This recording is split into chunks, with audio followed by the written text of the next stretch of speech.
Ja, hallo Leute, willkommen bei Bushcraft in Nature. Wie ihr seht, die Herbstzeit ist herangebrochen, der Winter naht. Es kommt die kühlere Zeit fürs Bushcraften, natürlich auch mit Feuer. Ja, und ich möchte heute einfach mal die Gelegenheit nutzen, bei dem Wetter euch meinen Feuerreflektor für ein Hobo zum Beispiel vorzustellen, damit ihr das richtig kuschelig im Lager bekommt. Ich habe mir diesen Feuerreflektor selber gebaut, der ist sehr leicht. Ich werde das Ding jetzt hier draußen erstmal mit euch ausprobieren, aufbauen, und im zweiten Teil des Videos zeige ich dann ganz genau, wie der gebaut wird. Der Feuerreflektor ist aus einem Survival Blanket gefertigt. Okay, dann werden wir nicht viel Zeit vertrödeln. Los geht's, es wird schnell dunkel.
So, das Lager ist nun soweit aufgebaut, wie ihr seht. Ja, und jetzt kommt der Feuerreflektor ins Spiel. Hier habe ich meinen X-Fire schon aufgebaut. Hier werde ich mir also das Feuer machen. Das Tarp ist von innen Aluminium beschichtet. Das heißt, das wird dann hier auch noch schön die Wärme halten, wenn es mir vorne reinstrahlt. Das wird also ein richtig gemütlich warmes Nest. Ja, dann würde ich sagen, packen wir den Feuerreflektor mal aus. Der ist auch sehr leicht. Und dann zeige ich euch, wie ich den aufbaue.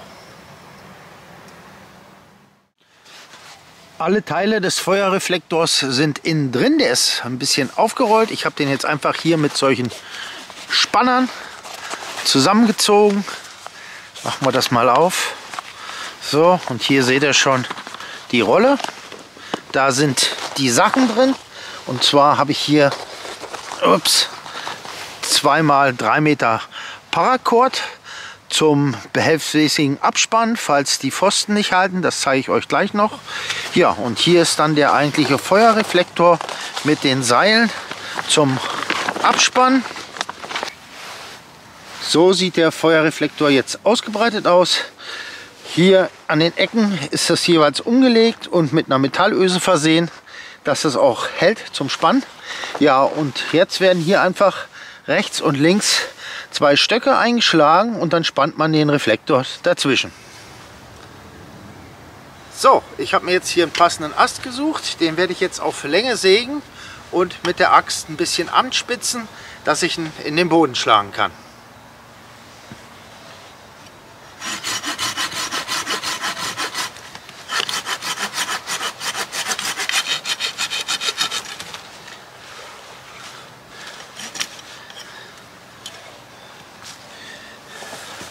Die machen wir natürlich gleich lang beide. Gucken, dass ich ein schönes gerades Stück erwische. Säge ich mal hier den Knick raus. So. Und dann wäre das ungefähr so die Länge. Okay.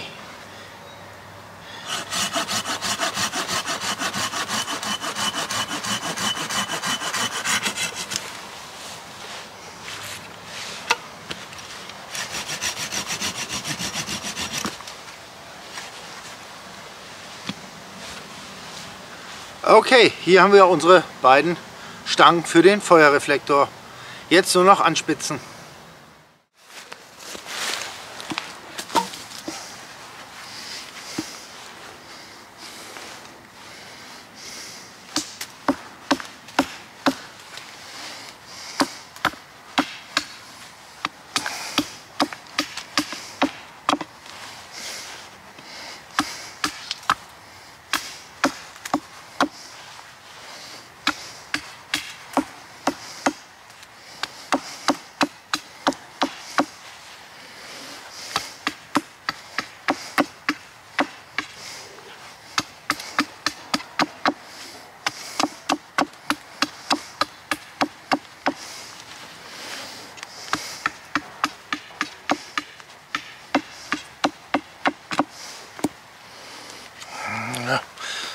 Okay.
Ist der Boden recht fest wie hier und die Flöcke lassen sich nicht tief genug eintreiben, kann man mit den 3 Meter Schnüren, die ich damit zugelegt habe, praktisch hier noch den Pfosten zusätzlich mit Heringen abspannen, um weitere Stabilität reinzubringen. Ich mache den hier oben fest mit so einem schlaufen Klemmknoten und dann kann man hier unten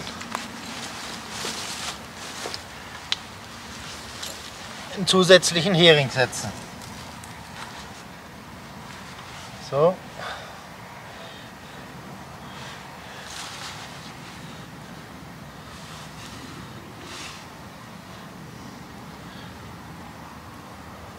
Okay, jetzt ist das Ganze gegen Zug stabilisiert.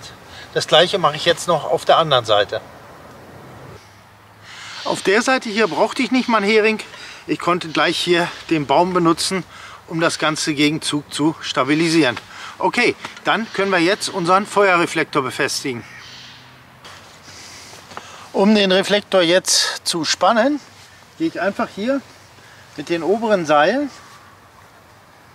um die Stöcke, fixiere das Ganze, mache einmal hier so einen Schlag um das Holz, damit es mehr Reibung hat, damit es nicht runterrutscht. Ja, und dann kann ich schon hier mit dem Seilspanner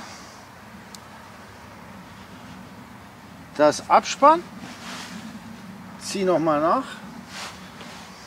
Ihr müsst dann natürlich auch Obacht geben, dass hier die Rundung mitkommt. So, schon hängt das. Jetzt können wir es fixieren. Ja, und an den unteren Laschen hat es hier Spannschlaufen. Die kann man jetzt einfach zuziehen.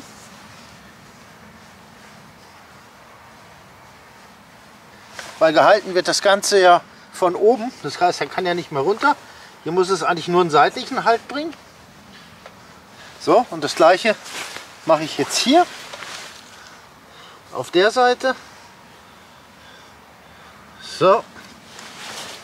Ja, und schon hängt unser Feuerreflektor.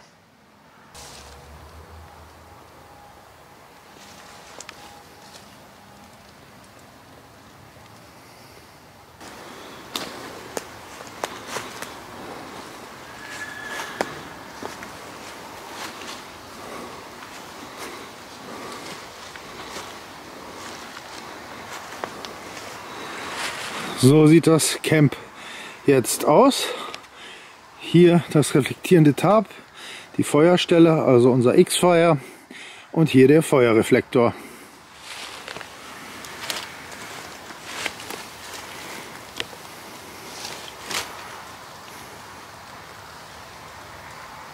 Den Reflektor habe ich extra nicht ganz bis zum Boden gezogen, um Unebenheiten ausgleichen zu können und dass auch noch ein bisschen Luft da durchziehen kann für den Kamineffekt. So sieht das Ganze jetzt von innen aus dem Lager.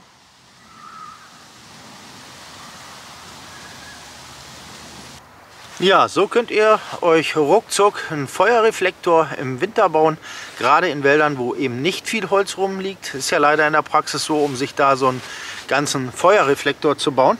Ja, und das Ding wiegt fast nichts, nimmt kaum Platz weg. Also für mich ist es perfekt. Gut, dann wird es jetzt Zeit, mal das Feuer zu entfachen und das Ganze auszuprobieren.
Ja, das ist wunderbar warm hier drin, ist richtig gemütlich. Die Wärme kommt von vorne, die kommt von den Seiten von diesem aluminiumbeschichteten Tarp. Das ist richtig schön flauschig. Ja, ich werde mir jetzt hier noch einen schönen Abend machen, werde mir noch ein bisschen was zu essen kochen. Ich denke, ich fange noch ein paar Impressionen ein mit der Kamera und wir sehen uns dann gleich wieder aus der Werkstatt. Dann werde ich euch erklären im Detail, wie ich den Reflektor gebaut habe. Also, bis später.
So Leute, jetzt bin ich wieder in der Werkstatt angekommen, heil wieder zu Hause. Ich sage euch, es war ein wunderschöner Abend. Ich habe mir dann noch eine Erbsensuppe gemacht. Das war alles so stimmig.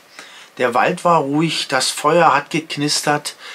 Ich bin da kaum weggekommen. Also das war so schön. Auch die Ausrüstung hat wunderbar funktioniert. Das war alles super wertig. Das war ein richtig geiler Bushcraft-Abend. Ich bin dann sogar noch länger sitzen geblieben, habe mir noch feuchtes Holz geholt, was da noch rumlag.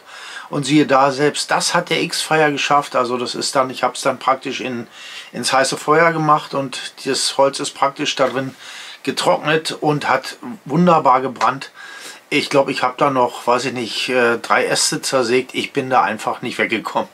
Ja, also wie gesagt, Resümee war, es hat wunderbar funktioniert. Hat man ja eigentlich im Video auch schon gesehen. Ja, und jetzt werde ich euch nochmal zeigen, was ich dazu benutzt habe, um das Ganze zu bauen, wie ich es gemacht habe.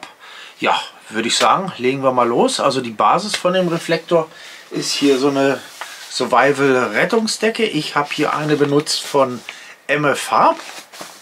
Da habe ich mir dann praktisch den Reflektor dann angezeichnet und ausgeschnitten. Meine hatte die Maße 80 x 40. Ich wollte es auch nicht zu groß machen, weil dann braucht man natürlich auch mehr Platz, wenn es dann ein bisschen enger wird. Und ich denke, der reicht. Vielleicht könnte noch 10 cm in der Höhe mehr sein. Also sagen wir 80 x 50 wäre vielleicht auch noch ganz okay. Und wie gesagt, unten habe ich es ja extra noch ein bisschen freigelassen, falls da Steine, Wurzeln, irgendwas. Ihr könnt ihr ja nicht bündig im Wald auf dem Boden machen. Ja, und das sind die Maße. Okay, dann fangen wir mal an. Dann würde ich euch jetzt erstmal zeigen, was ich alles benutzt habe. Ja, was braucht man dazu? Man braucht ein Metalllineal oder eine Leiste, irgendwas zum Anzeichnen. Natürlich was zum Messen, ein Zollstock oder sowas. Dann ein Edding, der auf der Plane hält. Dann nachher zum Kleben braucht ihr einen Kleber, der weich bleibt, also der elastisch bleibt, aber auch ein bisschen hitzefest ist. Da habe ich hier diesen Pattex Classic genommen. Der funktioniert da wunderbar für. Ja, zum Entfetten von dem Ganzen braucht er dann noch ein bisschen Spiritus oder Alkohol, egal. Natürlich Paracord, das habe ich jetzt hier nicht hingelegt. Ja, und natürlich noch so ein Bushcraft Seilspannerhölzchen hier von mir. Wer das nicht kennt, bitte mal das Video angucken. Da ist das nochmal genau beschrieben. Ja, und dann braucht er noch ein paar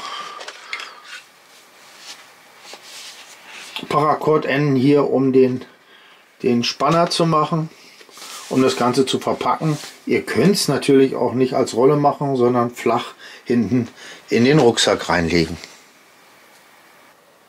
Für alle, die nicht wissen, was ein Survival Blanket ist, hier kurz erklärt. Das ist im Endeffekt eine Gewebeplane, die innen drin silber beschichtet ist, um Wärme zu reflektieren, zum Beispiel Körperwärme. Übrigens werde ich alle Sachen unter dem Video verlinken, auch die Plane, damit ihr das nachbestellen oder nachbauen könnt. Ja, ich werde das Ganze jetzt an so einer kleinen Mini-Plane jetzt hier erklären. Ich mache jetzt praktisch eine Ecke nur von dem Feuerreflektor, weil ich will mir jetzt nicht die ganze Plane nochmal zerschneiden und klein schneiden. Das reicht ja. Es geht ja nur darum zu zeigen, wie ich das geklebt habe und wie ich die Ösen da reingemacht habe und eben noch die Knoten erklärt. Okay, dann geht's los. So, jetzt wird das Ganze ein bisschen tricky, weil die Folie so reflektiert und die Kamera da ein bisschen Probleme hat mit dem Licht und der Scharfstellung. Aber ich versuche es jetzt mal zu erklären. Also, seht ihr, das ist die Folie, die ihr euch zugeschnitten habt. Das wäre jetzt hier eine Ecke. Also hier ist praktisch unser Reflektor. Dann müsst ihr, wenn ihr jetzt zum Beispiel hier 40 x 80 haben wollt, auf jeder Seite nochmal 3 cm dazu rechnen. Die addiert ihr da drauf. Das ist dann der umgeklappte Rahmen praktisch. Die brauchen wir ja mehr. Das heißt also bei 40 in der Höhe wären es dann 46, weil es ja auf jeder Seite einmal 3 cm ist, wären es also 46 cm. Und bei 80 wären es dann eben 86 cm in der Breite. Gut, dann habt ihr praktisch das Maß. So, jetzt müsst ihr vom Rand zum Falten, weil es macht sich besser, nochmal eine Linie einzeichnen, 6 cm vom Rand. Das habe ich jetzt hier an beiden Seiten gemacht. Hier wäre praktisch dann die eine Ecke von der Plane, wo die Öse reinkommt. So, und dann geht ihr praktisch her, reinigt hier die Fläche, also die mit Alkohol, also das putzen, und dann legt ihr das praktisch um, und deswegen hier auch die zweite Linie, dann könnt ihr das nämlich schön anhalten. So, und dann könnt ihr hier die Folie praktisch falten. So, dann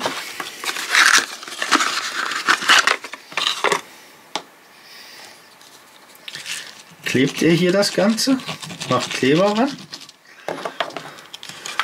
drückt das, lasst den Pattex, wenn ihr Pattex nehmt, denkt dran, der muss kurz antrocknen. Ihr müsst, also ich habe es praktisch eingeschmiert, also entfettet mit dem Spiritus, dann habe ich es verschmiert, einmal kurz zusammengeklappt, dann bin ich hier hinten mit was Harten über die Kante, dass wir hier schön den Knick drin hat.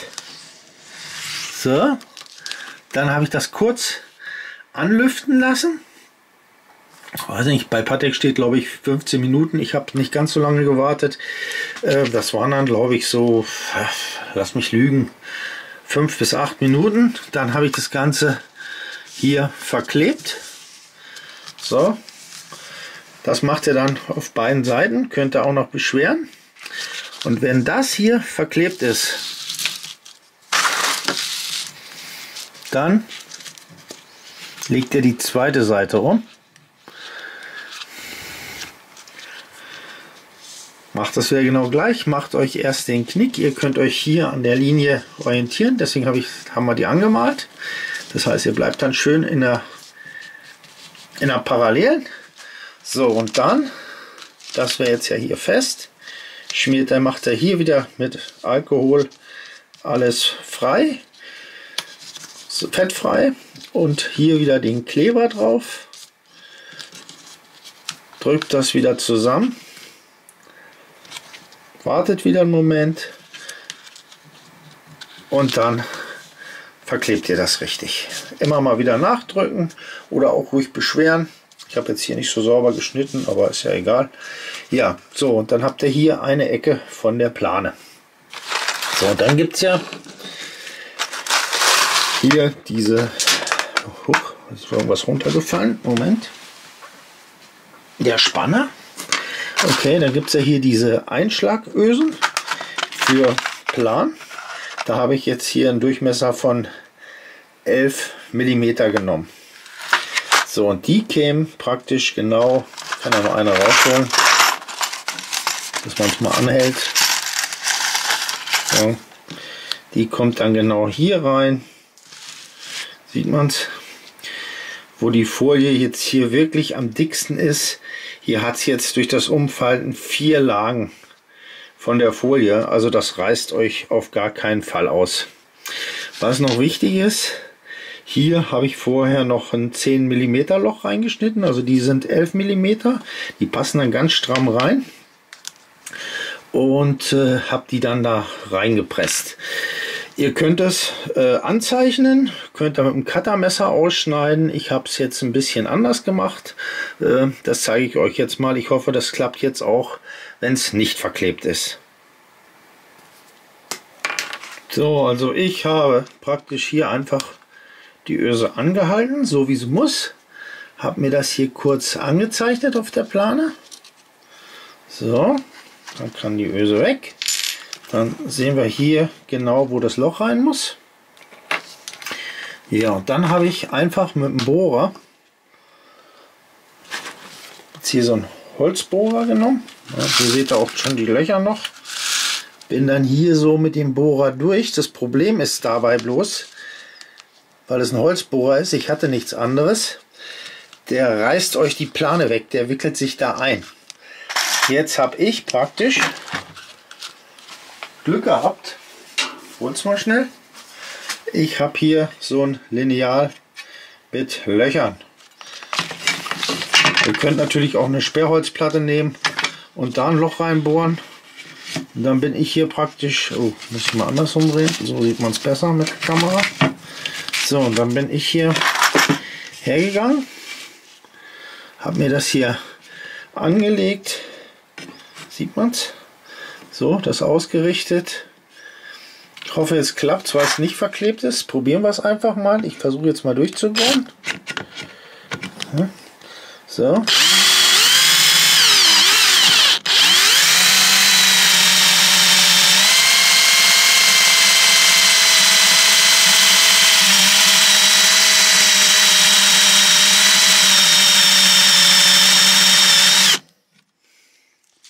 So, und durch.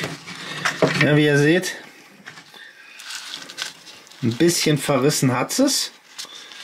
Aber ich denke, das geht trotzdem. Wie gesagt, ich habe es so gemacht. Wollen wir mal schauen, ob wir die da durchgepresst kriegen, die Öse.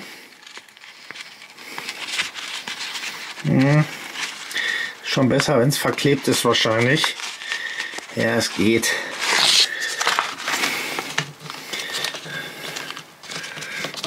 Fehlt noch ein bisschen. Es ist noch nicht so richtig. Ja, da muss ich noch mal nachbohren. Schade. Ja, hier hat sie sich gezogen. Hier sieht man es. Ja.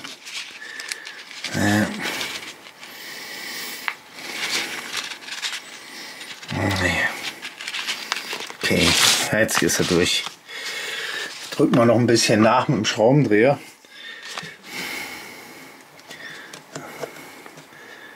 Ja, jetzt ist er durch. So. Und dann kommt ja der Ring da oben drauf. So.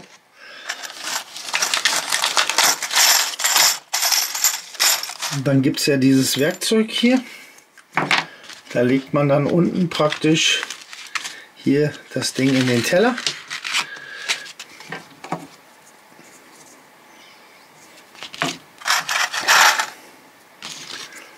Und hier schlägt man dann drauf. Ich habe das nicht so gemacht, das war mir zu brachial. Ich habe das einfach im Schraubstock zusammengepresst. Das mache ich jetzt mal schnell.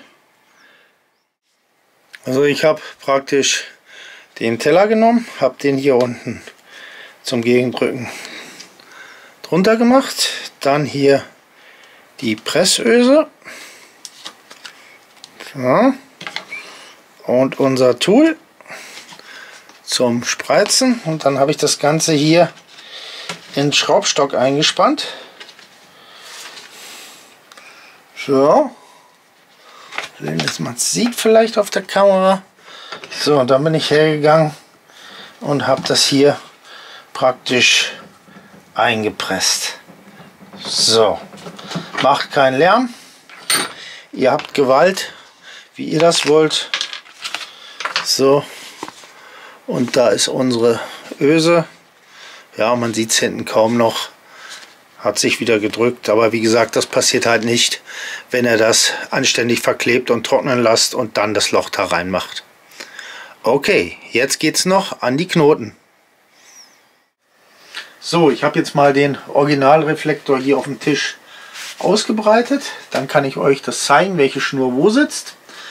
Für die Knoten habe ich hier so ein Stück oranges Paracord. Ich hoffe, man sieht es dann auf der Kamera besser, wie ich die Knoten gemacht habe. Ja, dann hat es natürlich hier, wie ihr schon im Film gesehen habt, 2-3 Meter Stücke Paracord. Für die Pfosten zum Abspannen brauche ich jetzt nicht zeigen. Sind einfach 2x3 Meter Paracord. Ja, und dann kommen wir hier zum Reflektor. Okay, also das hier ist die Oberseite.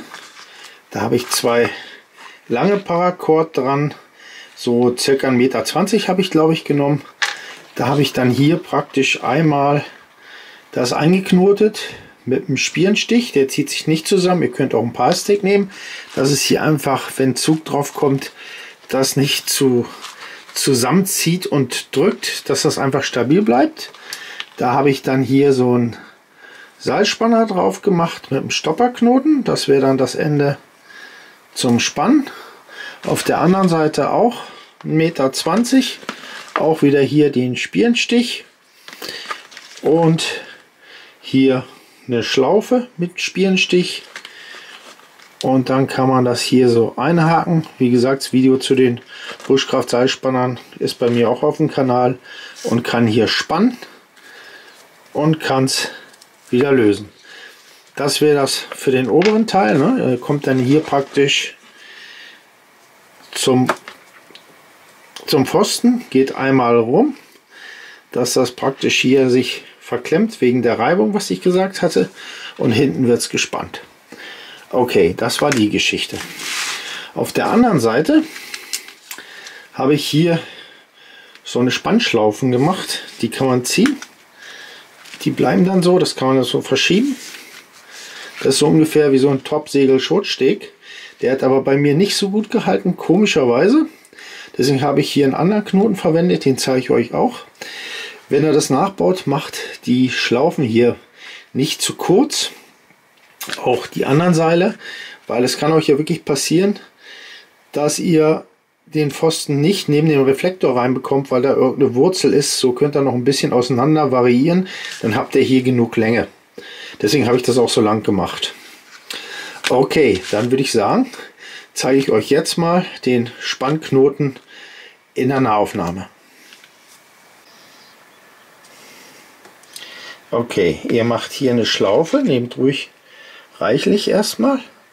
Dann geht er hier rüber Sieht man's? So, ihr wickelt das praktisch hier so rüber. Einmal, zweimal, dreimal. Dann geht er innen durch. Gar nicht so einfach vor der Kamera. Also ihr müsst durch alle drei hier durch und vor allen Dingen innen hier wieder an dem Stück rauskommen. So, dann legt er das so aus. Dann sieht das so aus. Wie so ein Korkenzieher. So, und dann kann man das Ganze festziehen. Ah, der kriegt so einen Zug drauf. So. So, und der hat eine unheimliche Reibung, der Knoten. Dann habe ich hier zum Schluss einfach noch einen Endknoten gemacht. So, damit das nicht durchrutscht. So, und dann habt ihr hier die Spannschlaufe und könnt hier jetzt ziehen. Und davon habe ich jeweils unten eine an die Öse befestigt. Gut, das war das. Jetzt kommen noch die beiden Spannschlaufen hier zum Zusammenziehen für die Rolle. Die sind eigentlich allgemein bekannt, aber ich zeige es der Vollständigkeit halber hier auch noch mal kurz. Dazu nehmt ihr so ein Stück Paracord in der Länge, wie ihr es braucht. Ihr müsst dann aber noch was zurechnen für die ganzen Knoten, also macht es nicht zu knapp. Ja, im Endeffekt ist es relativ simpel. Ihr macht hier hinten einen Knoten rein, nehmt das doppelt, bisschen ausrichten, dass es schön aussieht. So, okay. So, hier haben wir unseren Endknoten, das wäre auch das da, wo wir ziehen. Dann nehmt ihr einfach hier die Mitte mit 2 Fingern, schlagt das um und macht hier das zusammen. Dann habt ihr hier so ein Loch und da stecken wir jetzt das Ende durch. So, halten das so und ziehen es zusammen, dass es genau die Mitte wird. So, und dann haben wir hier schon unser Teil zum Zuziehen.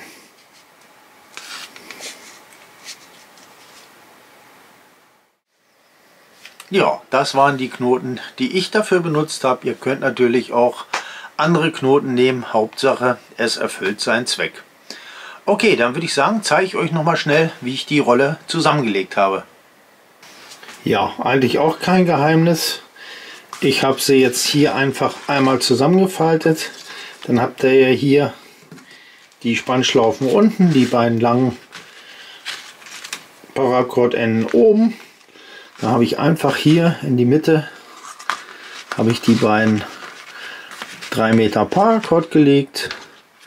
Das Zeug hier auch noch so mit rein, wie es passt. So, das wird schon ein bisschen schwieriger hier, das müsste man wahrscheinlich so reinlegen. So, dann habe ich es einfach hier umgeklappt und nochmal umgeklappt und aufgerollt. So, das ist alles. Dann nehmt ihr hier so einen Spanner.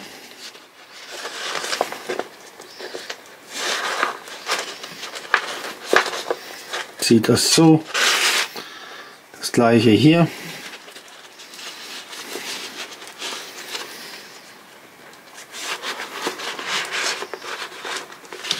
So, und dann kann das so seitlich zum Beispiel an den Rucksack befestigt werden. Ich würde nur aufpassen, hier unten ist es natürlich offen. Ich würde es irgendwo reinstecken, nicht dass es beim Laufen hier durchrutscht und dann fallen euch unten die beiden 3 Meter Stücke raus, dann sind die weg. Das wäre dann schade drum. Ja, und was wiegt das Ganze nun? Also meine hier, die hat jetzt die Größe von 80 x 40 mit den Schnüren komplett, allem, wiegt so 110 Gramm, habe ich auf der Küchenwaage gemessen. Also wie gesagt, super leicht, passt immer noch mit in den Rucksack und ihr habt im Winter einen super Nutzen davon, weil ich kenne es, die meisten Wälder, wenn ihr da draußen seid, so viel Holz zu finden, das ist vor allen Dingen, was auch noch gerade ist, um so einen hölzernen Feuerreflektor zu bauen, das ist schon schwierig und außerdem braucht man ja auch noch Feuerholz. Und dann wird es meistens eng und man baut keinen oder man hat nicht genug Zeit, weil es früh dunkel wird. Und das Teil hier, das ist in ein paar Minuten aufgebaut. Das ist eine super Sache. Ja, wie sieht es sonst so aus? Wie sieht das aus? Das ist ja Kunststoff. Ich habe mal einen Test gemacht, bin mal mit der Zigarette daran. Also das ist gar nicht so. Ich habe da gar keine Bedenken, dass das eigentlich schmilzt. Also ihr dürft es natürlich nicht direkt ans Feuer machen. Klar, Abstand halten, definitiv. Weil wenn euch das Ding dann im Wald brennt, das ist auch nicht toll. Also da würde ich schon aufpassen. Aber ich habe wirklich mal eine Zigarette drauf gehalten, mal mit der Glut. Es ist kein Loch reingegangen. Also das Zeug scheint wirklich relativ robust zu sein. Ja, was gibt es sonst noch zu sagen? Mir fällt jetzt weiter nichts mehr ein. Dann hoffe ich, euch hat das Video wie immer gefallen. Dann würde ich mich an dieser Stelle von euch verabschieden. Macht's gut, bis zum nächsten Mal, euer Detlef. Ciao, tschüss.